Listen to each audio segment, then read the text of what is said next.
of wrath, the deeps of darkness swarm, and the kisses part on the wings of the storm.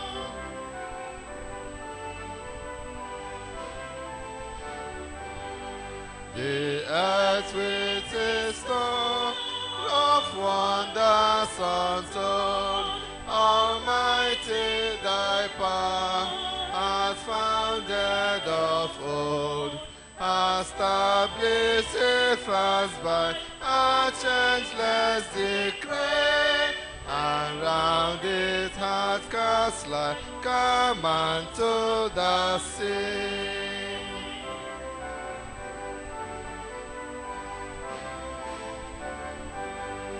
Thy bountiful care, what tongue can recite? It breathes in the air, it shines in the light, it streams from the hills, it descends to the plain, and sweetly distills the dew and the rain.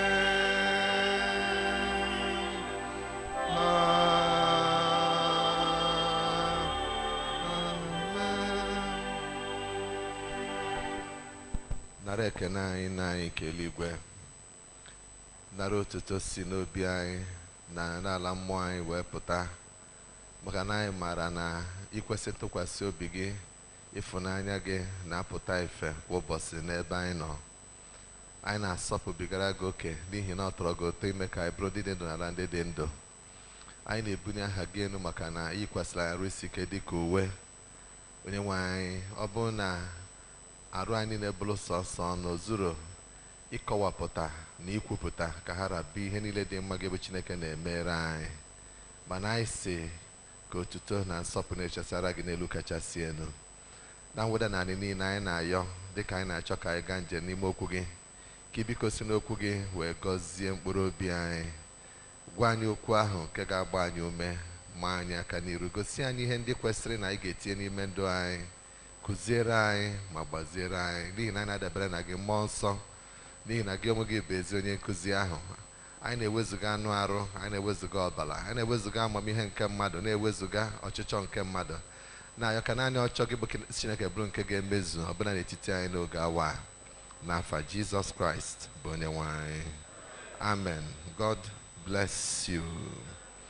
Okay, today I chọrọ ka anyị na-anya na David na ndị gbara ya gburugburu, David and the guys that were around him, the people o ji wee surround onwe. Anyị afụgo na ụmụnne ya ndị nne na ndị Chineke mere ka a mụọ ya na ha si n'ofu afọ pụta were nowhere to be found.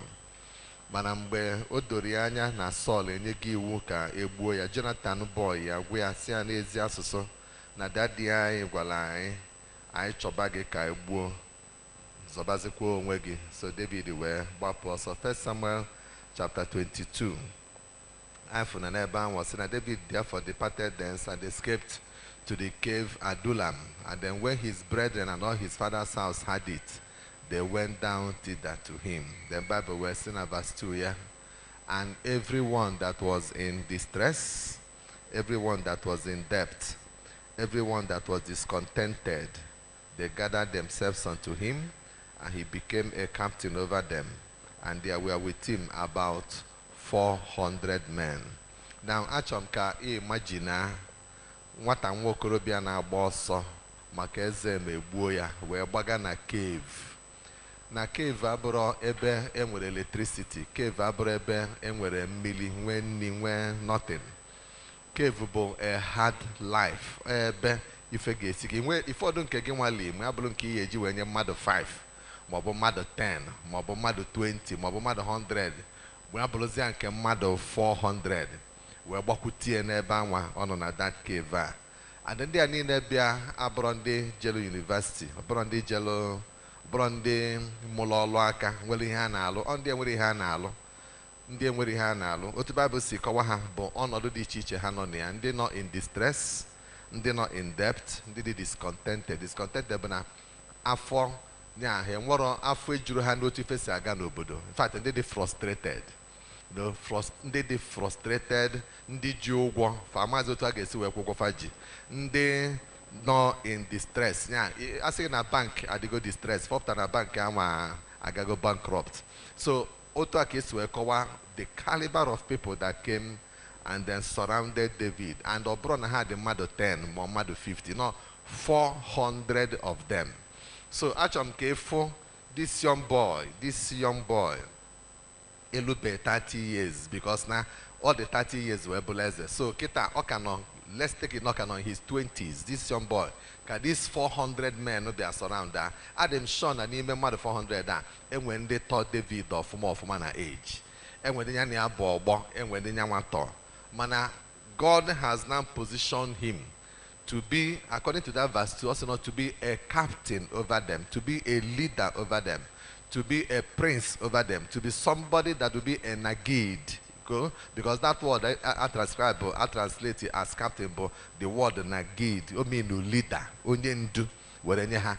Now, open a watch, yeah, if I have a very, very, very stressful situation, because in the morning and the night, I'm going to have at least I get a little now more football, and dog leader, make a provision for them. Now, we'll get here, never David, no, but no, what will you do? Now, again at the next chapter, chapter 23, in verse 13, yeah, I found Chine for more people are not there. Chine for more people are not there. Only no, okay, a beck, you know. I say, well, I was going to cave Mona David, you know. I will get them back. The work we will say, or let your post or their join now. Before you know it, verse 13 is saying, now David and his men, which we are now, on the 600, it's going to 400. We low to 600, okay? They arose and departed out of Keilah and went whithersoever they could go. Actually, okay, for their job description, all of them going wherever they could go. In fact, what they were doing, David be trained because in those days, all onye tigbo ndi tibute inata fife fawelo. So David be trained with her on the art of warfare. Otu gesi balaka onye ji sword inapia sword ya well sword ya gbuo ya. Otu gesi balaka onye ji okpili inapia okpili kubuo ya. Imago ona akuzi has so many things. Na akuzi how to defend yourself. Kesi agba catapult, kesi well catapult gbanu no wetia ibute no na anwa funwo oku kpocha ya lie. Imago so many things. Anumanu mmadụ ifu mmadụ ikpolu ifu atoro mmadụ ibulu because I ga survive really. Ha ka ha no na eme at that particular point in time. Now, even Neba Wafano, Saul bido na actually ebe Saul no David no mobilize the army 3,000 jebe ije to David eba. Now chapter 26 kind of where for the first time ana akpola anya afa ndị anwa ndị gadala around David. The first time Bible na-enye a name of na attach name to them. Because now chapter 22 about if you describe for all do iche hanonia, distress, debt, discontented, mana the first time I na for but now chapter 26 verse 6. Never what David will say Abimelech the Hittite. Actually remark here that name Abimelech the Hittite. And then Abishai the son of Zeruiah. Now mother na ba ka David did for a say Habikonu. Who will go down with me to Saul, to the camp? Because I'm going to Saul camp somewhere. I said, na abuge somewhere, ka Saul camp. Na abuke this opportunity.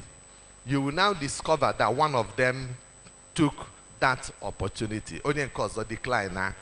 Only one decline. Ichobazia na Bible na story David. Ke ifuya ebe omelo something de. Imafunatazi again. Imafunatazi ọzọ. Mana onye nke ọzọ anwa zala oku anwa mgbe anwa bịa jụọ sị bịa Abimelech the Hittite bịa Abishai biko unu na-abụ kele onye ga-eso m wee gbada maka ife anwa bụ nnukwute risk. Sọl na-achụ gị ka o gbue.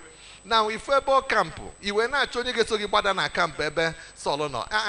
I mean, Abimelech has when I'm not yet ready to die. Can he who fights and runs away lives to fight another day. Mana ozugbo kwuli Abishai say I will go down with you mesogiga. O take a risk. That risk Abishai take. Ị ga na-afụzi na Abishai will always be manifesting in the story of David. Now let me tell you something. People in life, Obun already take a risk. You will end up as a nobody in life. Onye obun ifu no n'enu, o nwe risk onye anwa take iwe no n'enu a. Onye obun ifu la na-akpọ afịa taa, onye obun ifu la na-celebrate today, enwe risk onye anwa take, enwelu uncomfortable decisions onye anwa take before we luo n'enu a.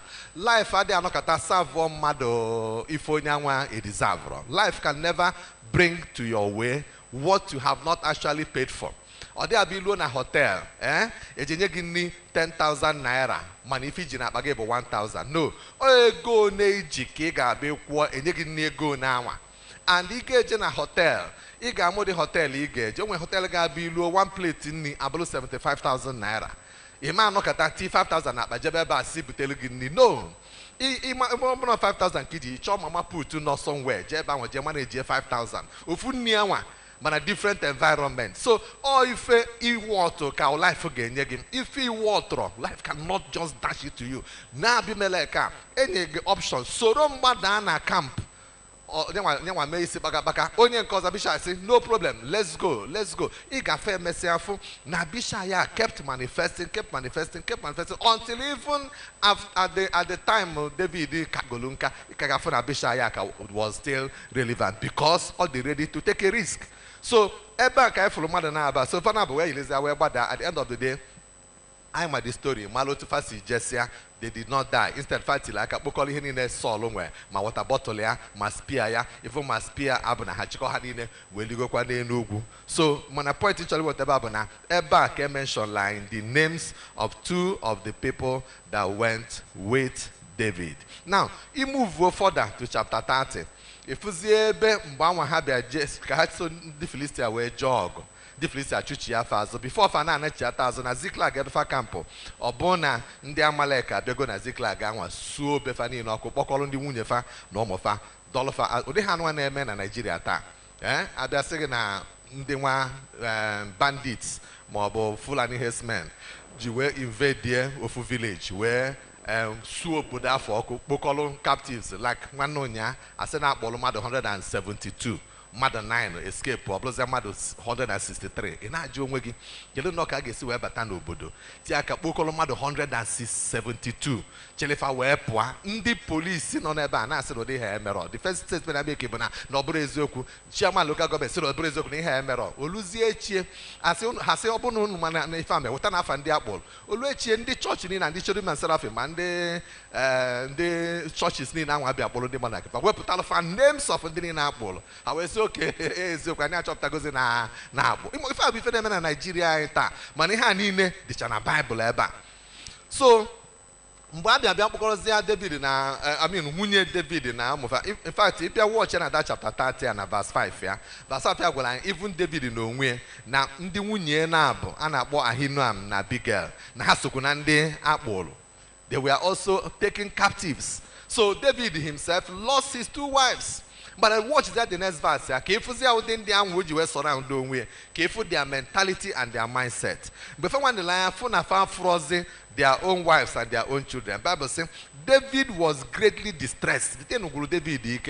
For reason OG did distress. Now the people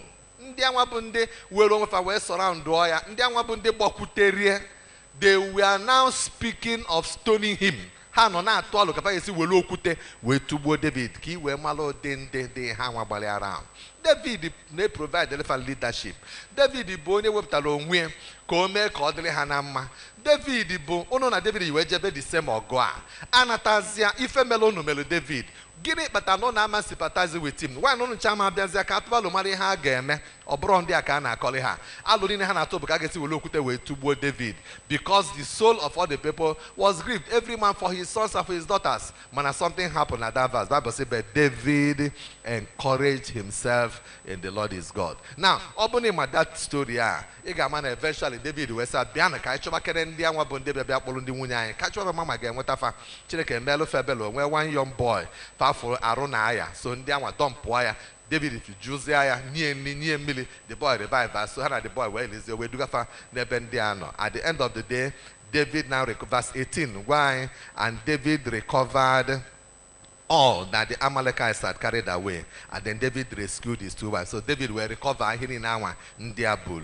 But before then, Mbana choke je ogwageji will recover her. Nime madu 600 verse 10 walai. Then we madu 200 in nime ha. Si ni kadro fafa jeje bob ni kadra in short and kai jeleja, kai zgodi ken kai jeleja. Madu 200 there quarter we saw where cross 1 milli we jebe that ogwad. Verse 10 says David pursued he and 400 men. For 200 stayed behind. Tiena NIV, ka NIV never tell in a simpler version. Can use the NIV. For 200 men were too exhausted to cross the ravine, so but David and 400 men continued the pursuit. If you are 200 are saying, "Nika dranya ije janya meje bomna." In Kebezoku buna, he watched him the 200 da. All the very likely because all the men in life, all the likely na hammer roife game mejenya bog ma had adekwando na hana se eba bugolu nwunyem no mum o kama na mwa de ndo no nwanye ozo mokwo mu ozo ndi anwa na efufa fue ha chi no nwere be fa gaga mmadụ 400 is young say kai gaba. And then Hagabazia Chineke wenye family. And so verse 19 where say, and there was nothing lacking, verse 19, there was nothing lacking to them, neither small nor great, neither sons nor daughters, neither spoil nor anything that they had taken to them. David recovered all. David recovered. If any now when they are David recovered them. Now, before Boziri na anata, madu 200 now. Esoro we jogo. Look at the next verse 20. David we be nebe madu 200 afuno. David took all the flocks and the herds. Verse 21. Sorry, verse 21. The next verse. And David came to the 200 men, which were so faint that they could not follow David, and whom they had made also to abide at the brook Besor. And they went forth to meet David and to meet the people that were with him. When David came near to the people, he saluted them. Now, but David did chiata. More than 200 days so we jogwa. David kene for fuma. In fact, ka na ekere ha ndi jelogo we simba. Nife mebo bu na kwatali ihe ni na ebukolo na agha. Nife ga mebo na ga ewelu nwunye ndi a nyefa welu ụmụ ha nye ha. Mana atụrụ na ewu na ife nkwata ni na kwata na no nworo nke a ga nyefa because ha esoro we je ogo. Na anyafa they were saying what was right. But David we say no. You watch in verse 23. David said to them, "You shall not do so, my brethren, with that which the Lord had given us." David, if we are not broken, you can't recover her. Come on, not Chineke Bonye Rania. Above not Chineke Rania, I get here equally. Amalo ifo bu no onye jelaga nweta nyaka onye jelaga ga nweta tie na NIV so that I go that verses 23 and 24. David replied, "No, my brothers, you must not do that with what the Lord has given us." One, David fully not Chineke nyelofia no brother ikakapa ji wenwetia. Also he has protected us and handed over to us the forces that came against us. Therefore, now who will listen to what to say? The share of the man who stayed with the supplies is to be the same as that of him who went down to the battle. If alike, if other common na etiti today. In fact, the national thing kwesi keme bona if I want ndi anwa kulu keme, that is ewelu nwunye fa no mo fa nyefa asefa bye bye. Ndi jelogo eke if akwata na. But David said no.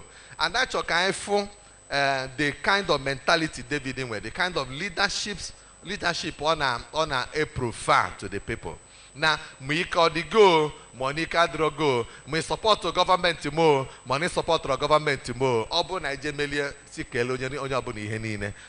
Manam manodro possible na generation ata. Amano de han waga feasible taro. Okay? So, and then he made it a law. No takage say me, Ndi Jelaga, Mande Jelaga, and everybody can make Henine equally. Now, Obuni move further. Jena 2 Samuel.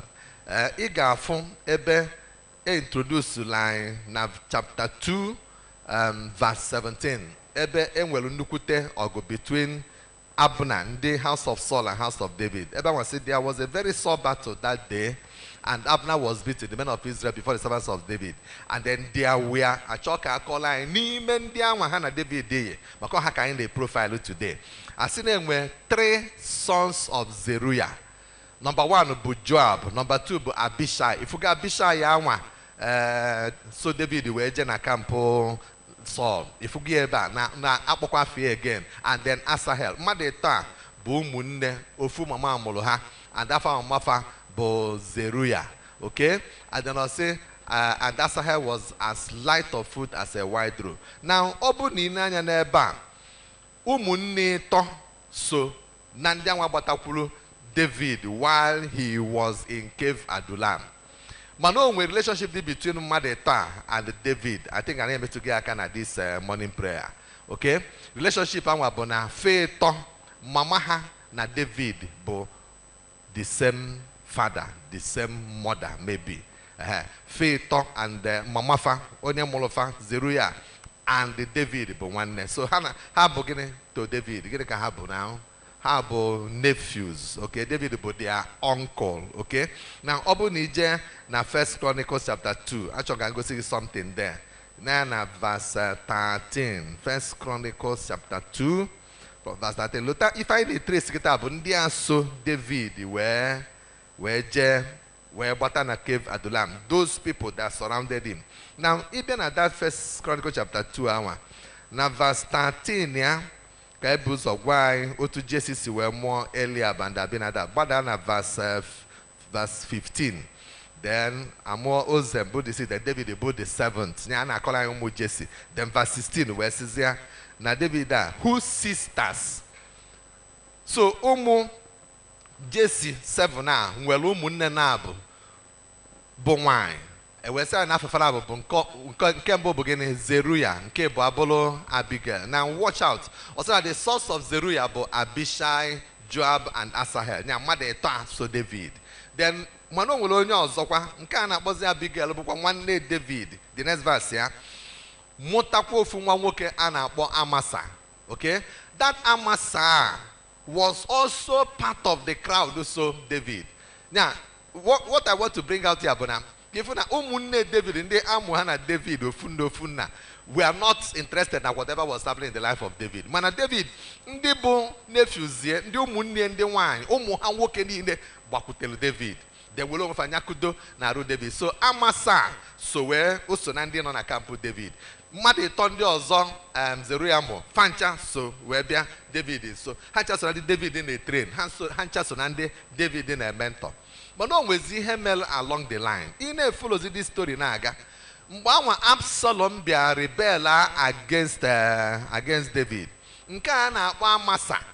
Jizenwayo migrate here to Campo Absalom. Now in the same 2 Samuel chapter 17, yeah.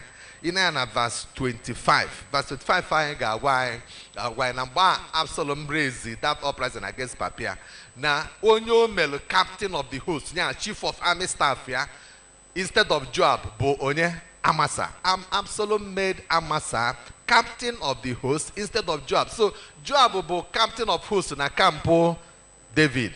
Then cousin, yeah, Onye Mamuya na Mamonya Bo Funda Bolo, chief of army staff na Campo Absalom. The same family. Okay?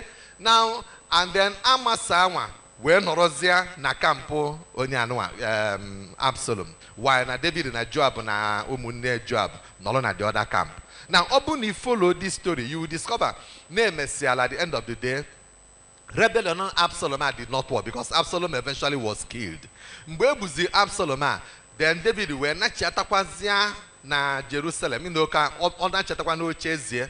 Every other tribe na Israel nine nabata David ibiaboeze. Mana ndi Judah, nya ndi bu munnie, ndi bu tribe of Judah. Ona fefaro he recognized na inabata David as the king. Now, open in chapter 19, 2 Samuel chapter 19, now verse 9, they say, all the people were as strife throughout all the tribes of Israel, saying, the king saved us out of the hand of our enemies. He delivered us out of the hand of the Philistines. Now, he is fled out of the land for Absalom. And Absalom, whom we anointed over us, if we are, is dead in battle. If I defend Israel, now therefore, why speaking not a word of bringing the king back? Why na nyama kuzo kwi pocha takwa David ko bless. So if was